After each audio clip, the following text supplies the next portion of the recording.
Chapter 4.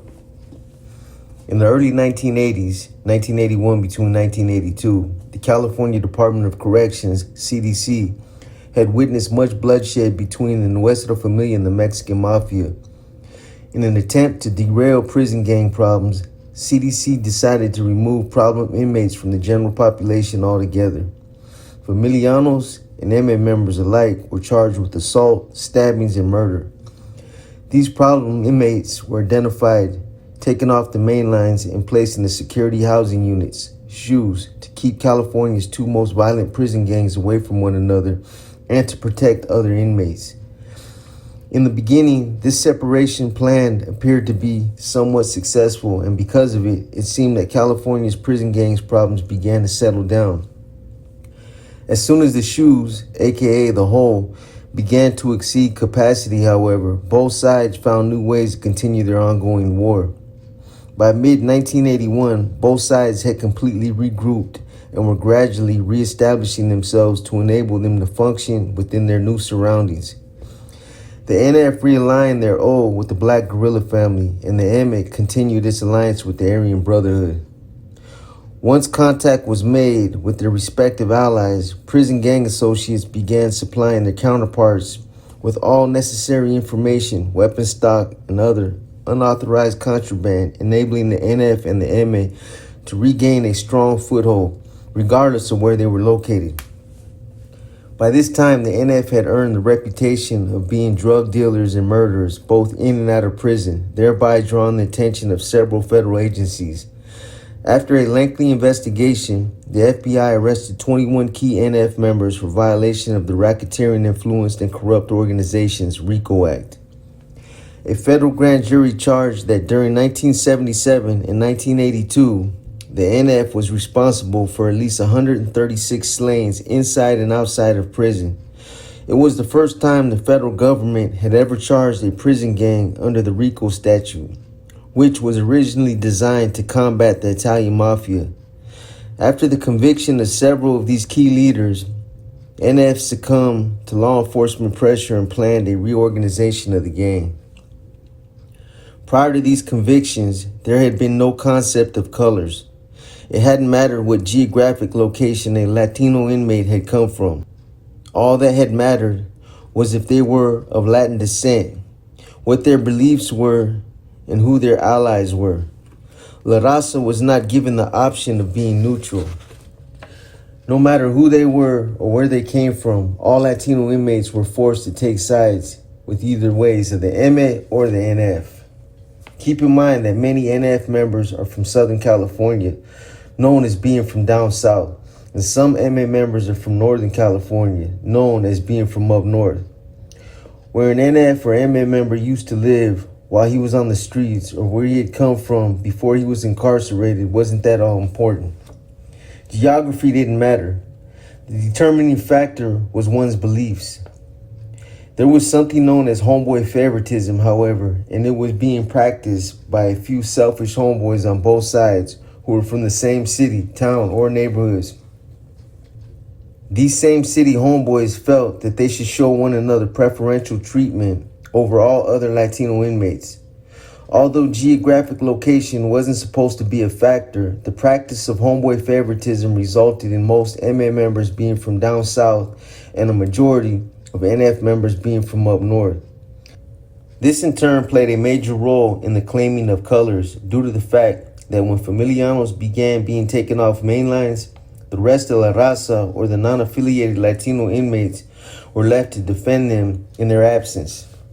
The MA was quick to seize the moment and immediately began utilizing his little brothers, cousins, and other young inmates from Southern California who were willing to do the gang's dirty work. These youngsters usually knew one another on the streets. Most had come from some of the MA's old street gangs or were in some way related to and or were close friends with someone that was involved with the MA. Eventually, these younger homeboys picked up where the MA had left off before the MA, along with the NF, had been placed in the CDC SHUs. The MA began to guide younger homeboys to do the exact things they used to. History was more or less attempting to repeat itself. Latino inmates from down south, with a population of 7-1, were once again taking advantage of inmates they considered fameros. By the end of 1981, North-South Latino discrepancies had inadvertently drawn an imaginary geographic line across the center of California. Latino inmates from down south were recognized as MA allies, just as Latino inmates from up north were recognized as NF allies. This imaginary yet infamous line ended in Bakersfield. All Latinos who lived south of Bakersfield became known as Sureños, Southerners, and all Latinos who lived north of Bakersfield became known as Norteños, Northerners. The odds were against the smaller city Latinos. In early 1982, Sureños were basically running the prison system under and for the MA. A handful of Norteño inmates approached NF leaders for guidance, assistance, and moral support and began to associate and or align themselves with NF philosophies. In the beginning, most Familianos didn't want to associate with non-members. However, as time went on, the NF came to realize that La Raza and the younger Familianos were finding themselves in the same predicament NF used to be in. It was decided that Familianos would assist all Norteños with Cora, heart, if they were willing to make a commitment to NF while they were in the prison system. Gradually, NF's knowledge and know-how would be readily available to them. There were no set plans during the first few stages other than for Norteños to band together and fight back wherever Sureños attempted to take advantage of smaller city Latinos. It was further decided that Norteños should take an offensive stance. The first and most historic attack was kicked off because Sureños continued their practice of taking advantage of Norteños. It has long been believed that claiming colors started over the mid-1960 boot incident. But there's more to that story than what has been told. Colors didn't start over these boots alone.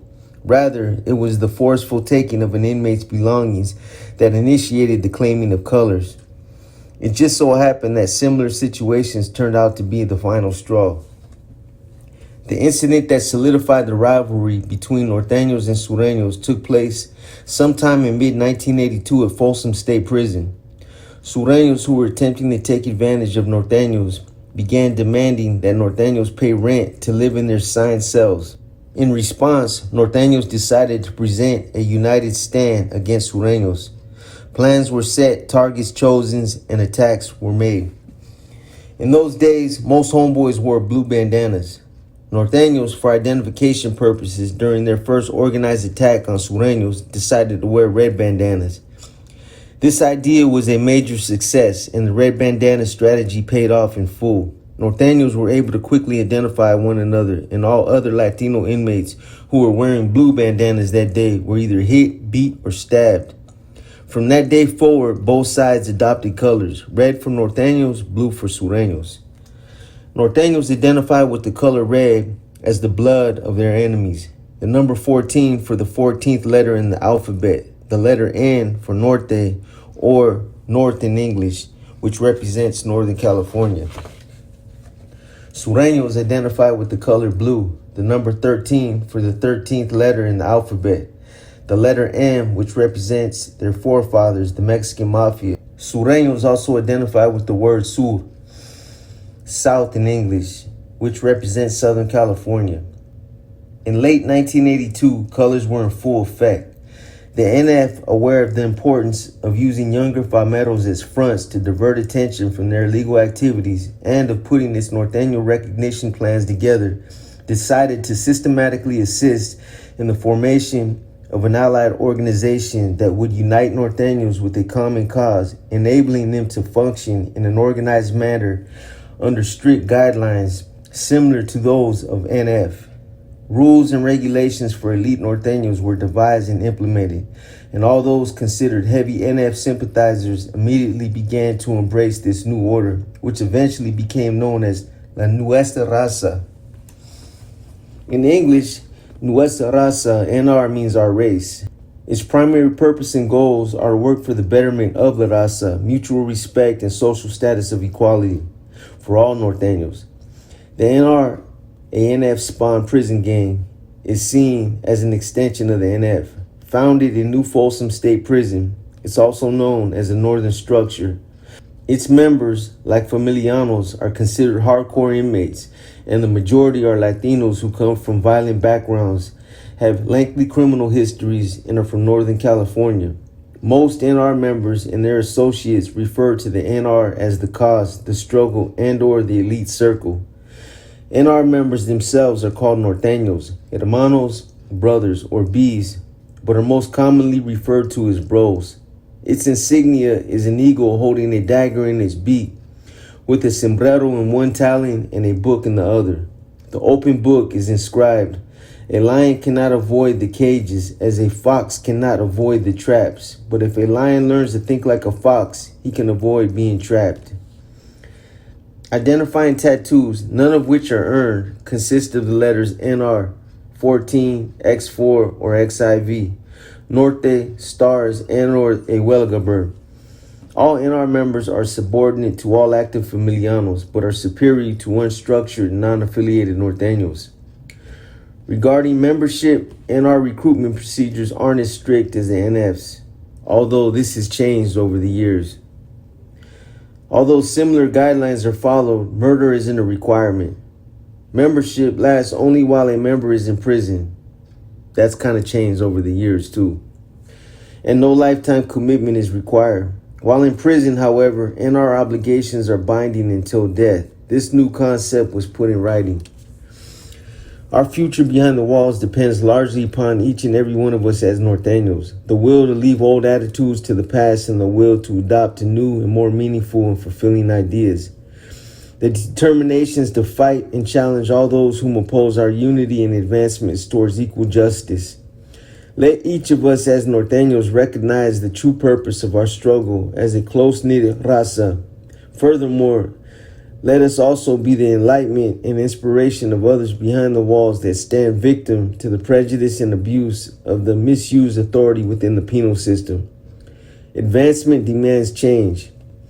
It is each Norteño's responsibility to promote unity amongst our kind, as well as any other raza in need of our guidance, assistance, and/or moral support. A true believer of our struggle is to be treated with dignity and respect on all levels.